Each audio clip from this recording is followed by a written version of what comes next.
Salut à tous les amis, j'espère que vous allez bien. On se retrouve aujourd'hui pour une nouvelle vidéo. Donc dans cette vidéo, on va vous évoquer le futur de Messi puisqu'il vient tout simplement d'être décidé.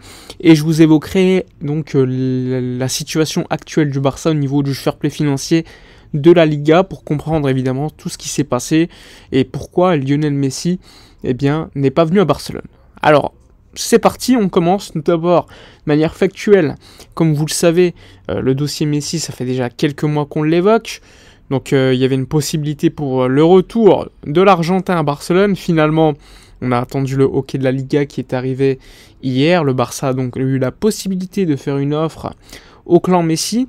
Néanmoins, la problématique était de pouvoir enregistrer le contrat avant le début du championnat, par exemple, comme ce qui s'était déroulé en 2021. Néanmoins, aujourd'hui, on est le 7 juin. Donc il y avait encore du temps, le Barça aurait dû vendre certains joueurs pour pouvoir enregistrer le contrat de Messi. Ça, c'est quelque chose de factuel.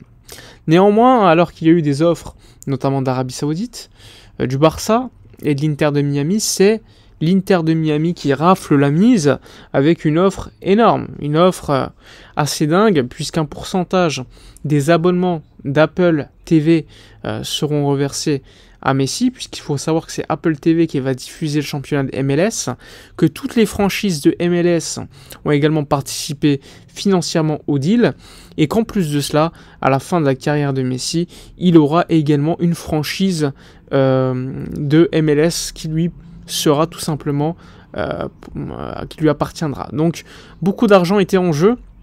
Évidemment, les trois possibilités étaient réelles. Le Barça aurait pu être une solution parfaite pour le clan Messi, même si financièrement était beaucoup moins intéressante que les autres, ça c'est sûr. La priorité du joueur, selon Jorge Messi, était Barcelone. Il parlait même de confiance à ce qu'un deal soit trouvé. Finalement, la réalité a vite rattrapé toutes les parties, puisque la deuxième option qui intéressait le plus la famille Messi, que ce soit au niveau de la vie, également de la langue, de plein de choses, c'était Miami. Et Miami, on en parle depuis déjà de nombreuses années, et donc ce n'est pas non plus surprenant qu'un départ pour Miami ait été exécuté. Donc aujourd'hui, le Barça a reçu la communication du clan Messi aux alentours de 15h qu'il n'allait pas revenir à Barcelone et qu'il allait donc signer pour l'Inter de Miami aux États-Unis, MLS. Donc pour moi, c'est la fin de sa carrière au niveau sportif, au niveau compétitif. Je pense qu'il aurait pu aller chercher un ballon d'or comme il avait gagné la Coupe du Monde, même si ça pouvait être également Haaland. Je pense également qu'il aurait pu, fermer le dossier du FC Barcelone d'une meilleure manière, entre guillemets, après ce qui s'était passé en 2021 où il n'était pas responsable. Mais là, je pense qu'il aurait pu faire l'effort d'attendre. On n'est que le 7 juin, la fin du mercato de MLS est le 15 septembre. Et évidemment, je pense pas que l'Inter de Miami aurait retiré son offre avant une certaine date. Donc pour moi, ça aussi, c'est quelque chose que je ne comprends pas forcément. Mais bon, c'est eux qui décident cela. Et donc, on peut rien dire de plus concernant ce sujet. Maintenant, on va évoquer le cas du fair play financier de la Liga, essayer de comprendre la situation actuelle du Barça. Alors, il faut savoir, comme vous le savez probablement, j'en ai parlé beaucoup de fois, la limite salariale fixée par la Liga cette saison, donc en 2022-2023, elle était de 656 millions d'euros, ce qui avait donc permis au Barça de recruter des Lewandowski, etc. Mais surtout, le Barça avait eu une limite salariale aussi élevée parce qu'on avait signé des deals économiques. Rappelez-vous. Le Barça était donc à l'équilibre entre limite salariale et masse salariale. Donc ça permettait au FC Barcelone de pouvoir enregistrer tout le monde. Mais on le savait également, comme il n'y aura pas de deal économique la saison prochaine, donc la saison 2023-2024, cette limite salariale va baisser. Surtout qu'en plus de ça, tu ne joueras pas au Camp Nou. Donc selon les sources proches de la Liga, cette limite salariale pour la saison 2023-2024 serait aux alentours de 450 millions d'euros maximum. Ce qui oblige donc le Barça à trouver aux alentours, de baisser sa masse salariale de 200 millions d'euros à 250 millions d'euros. C'est énorme. Néanmoins, le Barça avait commencé donc à effectuer beaucoup de choses pour baisser cette masse salariale et être à l'équilibre lors de cet été. Il faut savoir que le Barça a laissé partir Busquets et ses 48 millions d'euros de salaire, Piqué et ses 50 millions d'euros de salaire. Tu avais également l'amortissement de Griezmann de 28 millions. Barça TV qui représente 14 millions d'euros qui a été fermé. Bref, Jordi Alba qui laisse également une grande partie de son salaire économisé pour le club. Bref, le Barça de manière globale a réussi à baisser sa masse salariale. Néanmoins, entre les 400-450 millions d'euros fixés par la Liga pour l'été, ça va être d'ailleurs communiqué fin juillet, et la limite et la masse salariale qu'on aura à ce moment-là, il y a encore une différence qui est attendue d'environ 50 à 80 millions d'euros. Donc le Barça est dans la nécessité soit de trouver des nouveaux sponsoring, soit de vendre des joueurs, soit de baisser la masse salariale de manière globale de 80 millions d'euros environ pour revenir à l'équilibre limite salariale, masse salariale. Ça veut dire que le Barça, pour recruter, aujourd'hui, il est limité, soumis à la règle tout simple du 1 pour 2,5. C'est-à-dire que pour investir 1 euro, tu dois en économiser 2,5 au préalable.